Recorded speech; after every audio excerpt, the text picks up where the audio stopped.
The flags of the nations frame a scene of intense activity on an airfield near Silverstone in Northamptonshire this bright May morning. Here on this British motor racing circuit, the world's leading aces, with their supercars, mobile workshops, team managers, mechanics and all the paraphernalia which must accompany them, are preparing for the greatest of all races, the Grand Prix d'Europe. They are here from Italy, France, Switzerland, Belgium, Siam, Era and the Argentine, and of course Great Britain. It's a great and colourful day for British motorsport. This year, the Royal Automobile Club has been granted the honour of organising this Battle of the Giants, the first time ever that the title has been permitted to leave France or Italy. In the paddock, mechanics and even the drivers give the final touches to the cars, while in the shade of the marquees a suitable welcome is prepared for the vast concourse of 100,000 people who will attend the race. It's a great motorists' get-together day, a day for parties, official and private. We look in for a moment at a cocktail party given by the Guild of Motoring Writers to the foreign press and officials. Colonel F. Stanley Barnes, clerk of the course, slips in to meet old friends, as does John Cobb, holder of the world's land speed record. We pick out that internationally famous figure, Earl Howe, wearing his customary cap. Others are doing themselves rather well in the food line, but while some eat and drink, the preparatory work must continue. There are the finishing touches to be applied to the stands and the scoreboards. In the paddock, where the competitors are waiting, we catch a glimpse of Bob Gerrard, one of Britain's leading drivers, discussing with his wife, Joan, plans for the race. Cuthbert Harrison, another fine ERA driver, wonders, it seems, what he should wear. The Alfa Romeo mechanics and team manager are now able to relax and smile, but only temporarily after their labours. One mechanic sends a postcard home, and greatly impressed he is by the mobile post office, which is so handily placed. But now the time draws near for the cars to be on the course. Here is France's only hope in Grand Prix racing, the big 4.5-litre unsupercharged Talbot, so much larger and heavier than the Type 158 Alfa Romeos of 1.5 litres and with two-stage supercharging. On the evidence of past form, the 8-cylinder Alphas are the fastest cars of post-war racing. They are the leading attraction today, and the spectators, they have been streaming in like this, by coach, car, motorcycle, push-bike and on foot, since early morning, to take up their vantage points all round the 2.8 miles course. Press officer Dudley Noble is harassed by all and sundry from the nation's newspapers. I'm sorry, old chap, but there is just not a single track pass left. An early arrival is the chairman of the Guild of Motoring Writers, Basil Cardew, who discusses the race with Earl Howe. For the enormous crowd today, there is a curtain raiser to the race. Brought here for its first public appearance and a demonstration run is the BRM, a car built by a group of enthusiastic firms and individuals who are determined to establish Britain on the Grand Prix racing map. Raymond Mays takes it round the course for all to see. Excitement builds up as the cars leave the paddock for the pits. There goes number 11, Harrison's pre-war ERA, impeccably prepared as usual. There are still last-minute adjustments to be carried out as the cars take up their positions in front of their pits. Number 23 is the British 1.5-litre four-cylinder Alta, built by that great enthusiast Geoffrey Taylor. The driver's nerves are taut, but they hide it well. These last few minutes before they go up to the starting line are the most nerve-wracking of all. Baron de Graffenried can even perform a happy jig for the benefit of Bera, the Siamese prince, who is also driving a Maserati.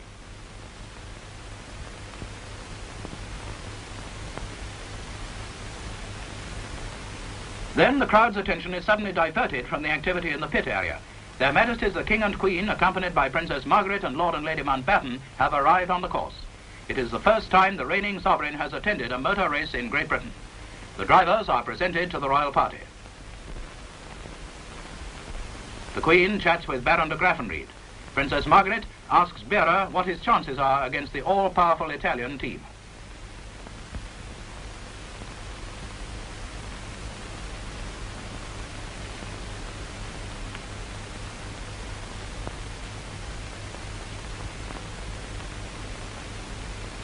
The crowds cheer as the royal party walks back to the royal box, where are waiting the representatives of the national motoring organizations of France, Italy, the Argentine, Belgium, Holland, Norway, Portugal, Sweden, Switzerland and the United States of America, all here as guests of the Royal Automobile Club. The Royal Standard flies over the course as the drivers return to their cars and officials begin to clear the course. The cars are now being warmed up. Bob Gerard's Old Faithful is the first to break into that full-throated roar which is music to the ears of racing enthusiasts. Baron de Graffenried is all set to go.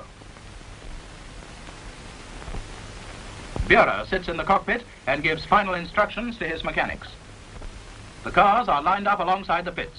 Some of the drivers have still not appeared, but they're in the background not far away.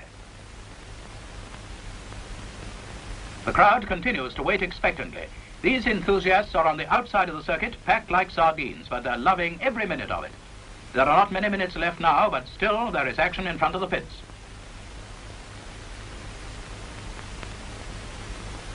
The soft warming-up sparking plugs have to be changed for the special racing type. Hurry up, boys. Yes, here comes Colonel Barnes, the clerk of the course, to warn the drivers that they are required on the starting grid. They have one warming-up lap before reaching there. Colonel Barnes motors on to close the circuit. Here they are, the 21 starters in the 1950 Grand Prix d'Europe, lined up for the start with the 4 Alfa Romeos, the fastest in practice, in the front row. An official warns them of the passing minutes. There it is, 1 minute to go. The cars are started up, the drivers wait tensely for the dropping of the flag, and they're off. It's a good start with the Alfas in the lead and the pack tearing behind. Mechanics and others scramble back to the pits where lap charts and stopwatches are now in operation. Farina gets in front with the first lap in 1 minute 50.6 seconds, a speed of 94.02 miles per hour. He is followed closely by his teammates Fangio and Fagioli, then Reginald Parnell, the Britisher. Then comes Buehrer in the Maserati and Martin in the Talbot. The pace set by the Alfas is a terrific one. There are early retirements, Leslie Johnson's ERA, Martin's Talbot, Tony Roth's ERA, and less than 5 of the 70 laps completed.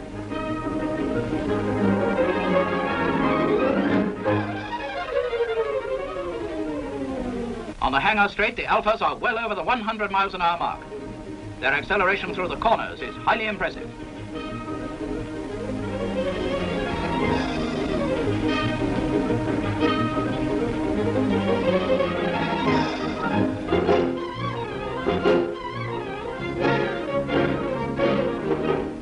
The Royal Party is personally conducted around the inside of the circuit by Mr. Wilfred Andrews and officials of the Royal Automobile Club. The party is able to watch the racing from special stands erected at different points.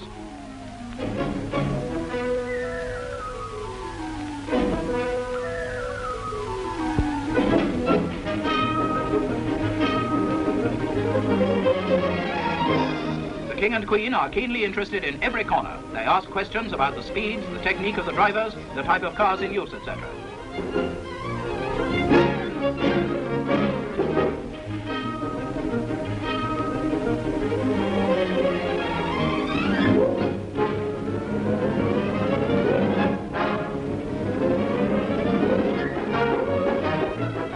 Alfas continue to dominate the race, but now the wily Fagioli has taken the lead from Farina, but by less than half a second. Fangio is third, Parnell fourth, Buehrer fifth, and de Graffenried sixth. The Italian racing colours, that vivid red, are thus in the first 6 places. Behind come the Talbots, driven by Camontou and Rosier, and the ERAs of Gerard and Harrison, the two latter having their own private duel. 19 laps covered, and Farina is back in the lead, a second ahead of Fagioli.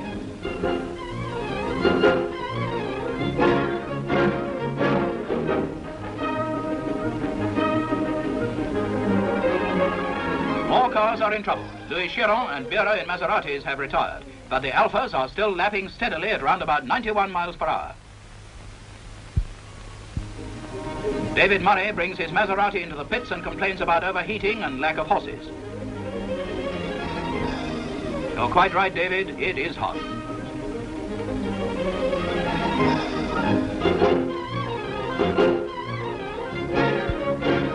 Now what's to do? A quick consultation, and the car is found to be too hot to continue. Just another retirement. 36 laps covered, just over half distance. Farina is still in the lead with Fagioli second and Parnell third.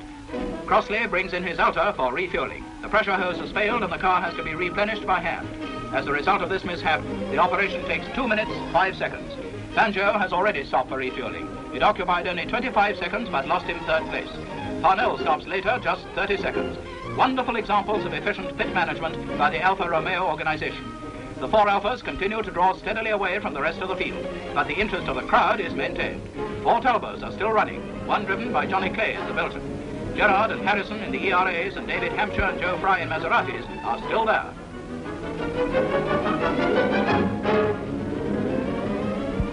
There comes unfortunate news of de Graffenried, who has been chasing the French Talbots. He has retired with a broken connecting rod.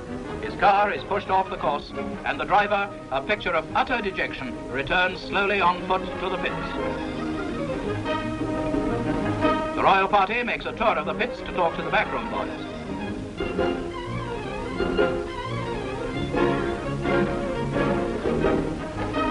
An Alpha victory now seems a certainty, but soon excitement is added to the race by an unexpected development. A terrific duel has arisen between Farina and Fangio, now in second place. Signals go out to the Alpha driver.